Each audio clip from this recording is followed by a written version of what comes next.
ನಮಸ್ಕಾರ ಪ್ರೀತಿಯ ವೀಕ್ಷಕರೇ, ನೀವು ನೋಡ್ತಾ ಇದ್ದೀರಾ government jobs news Shashikala YouTube channel. ಇವತ್ತಿನ ಉದ್ಯೋಗದ ಮಾಹಿತಿ ಈ ರೀತಿಯಾಗಿದೆ. DCC ಬ್ಯಾಂಕ್ ನೇರ ನೇಮಕಾತಿ 2026 ಇಲಾಖೆಯಲ್ಲಿ ಖಾಲಿ ಇರುವ ಸಿಪಾಯಿ, ಗನ್ಮ್ಯಾನ್ ಹಾಗೂ SDA ಹುದ್ದೆಗಳಿಗೆ ಅರ್ಜಿ ಆಹ್ವಾನಿಸಲಾಗಿದೆ. 10ನೇ ತರಗತಿ, ದ್ವಿತೀಯ PUC ಹಾಗೂ ಪದವಿಯಲ್ಲಿ ತೇರ್ಗಡೆ ಹೊಂದಿದ ಪುರುಷ ಮತ್ತು ಮಹಿಳಾ ಅಭ್ಯರ್ಥಿಗಳು ಅರ್ಜಿ ಸಲ್ಲಿಸಬಹುದು.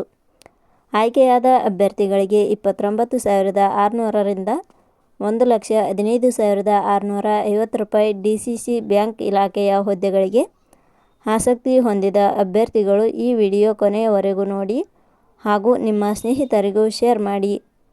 ಇದೇ ರೀತಿಯ ಉದ್ಯೋಗದ ಮಾಹಿತಿಯನ್ನು ಪಡೆಯಲು ನಿಮ್ಮ ವಿಡಿಯೋ ಕೆಳಗಡೆ ಕಾಣುವ ಸಬ್ಸ್ಕ್ರೈಬ್ ಬಟನ್ ಮೇಲೆ ಕ್ಲಿಕ್ ಮಾಡಿ, ಹಾಗೆ ಅದರ ಪಕ್ಕದಲ್ಲಿ ಬರುವ ಬೆಲ್ ಐಕಾನ್ ಮೇಲೆ ಪ್ರೆಸ್ ಮಾಡಿ. ಇಲಾಖೆ ಹೆಸರು ಬೆಳಗಾವಿ DCC ಬ್ಯಾಂಕ್ ಇಲಾಖೆ. ಹುದ್ದೆಗಳ ಹೆಸರು second division clerk, peon, gunman ಹುದ್ದೆಗಳು. ಒಟ್ಟು ಹುದ್ದೆಗಳ ಸಂಖ್ಯೆ ಇಲಾಖೆಯಲ್ಲಿ 104 ಹುದ್ದೆಗಳು ಖಾಲಿ ಇವೆ. ಶೈಕ್ಷಣಿಕ ವಿದ್ಯಾರ್ಹತೆ. ಹುದ್ದೆಗಳಿಗೆ ಅರ್ಜಿ ಸಲ್ಲಿಸಲು ಬಯಸುವ ಅಭ್ಯರ್ಥಿಗಳು ಮಾನ್ಯತೆ ಪಡೆದ ಸಂಸ್ಥೆ ಅಥವಾ ವಿಶ್ವವಿದ್ಯಾಲಯದಿಂದ ಇಲಾಖೆಯ ನಿಯಮಗಳ ಅನುಸಾರ 10ನೇ ತರಗತಿ, ದ್ವಿತೀಯ PUC, ಡಿಗ್ರಿ ಶೈಕ್ಷಣಿಕ ಅರ್ಹತೆ ಪಡೆದವರು ಅರ್ಜಿ ಸಲ್ಲಿಸಬಹುದು. ಹುದ್ದೆಗಳಿಗೆ ಸಂಬಂಧಿಸಿದ ನೋಟಿಫಿಕೇಷನ್ ಲಿಂಕ್ ನಮ್ಮ ಟೆಲಿಗ್ರಾಮ್ ಚಾನಲಲ್ಲಿ ನೀಡಲಾಗಿದೆ.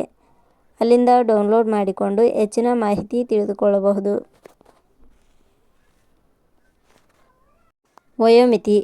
ಹುದ್ದೆಗಳಿಗೆ ಅನುಗುಣವಾಗಿ ಕನಿಷ್ಠ 18 ವರ್ಷ, ಗರಿಷ್ಠ 35 ವರ್ಷ ನಿಗದಿಪಡಿಸಲಾಗಿದೆ. ವಯೋಮಿತಿ ಸಡಿಲಿಕೆ ವಿವರಣೆ. ಬೆಳಗಾವಿ DCC ಬ್ಯಾಂಕ್ ಇಲಾಖೆಯ ನಿಯಮಗಳ ಅನುಸಾರ ವಯೋಮಿತಿಯಲ್ಲಿ ಸಡಿಲಿಕೆ ಇರುತ್ತದೆ. ವೇತನ ಶ್ರೇಣಿ.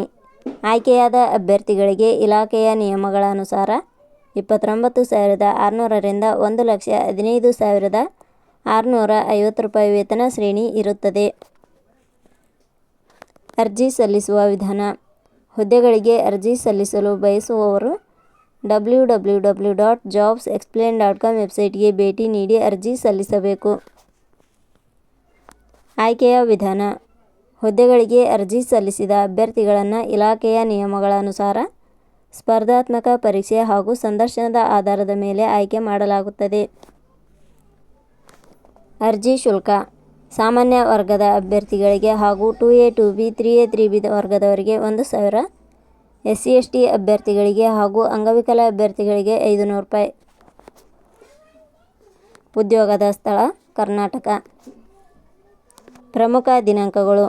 ಅರ್ಜಿ ಸಲ್ಲಿಕೆ ಆರಂಭದ ದಿನಾಂಕ 27/7/2026. ಅರ್ಜಿ ಸಲ್ಲಿಕೆ ಕೊನೆಯ ದಿನಾಂಕ 27/8/2026. ಕೊನೆಯ ಪದಗಳು. ನಾವು ನೀಡಿರುವ ಈ ಉದ್ಯೋಗದ ಮಾಹಿತಿ ಇಷ್ಟವಾಗಿದ್ದರೆ ಮಾಹಿತಿಯನ್ನು ಎಲ್ಲರಿಗೂ ಶೇರ್ ಮಾಡಿ. ಧನ್ಯವಾದಗಳು.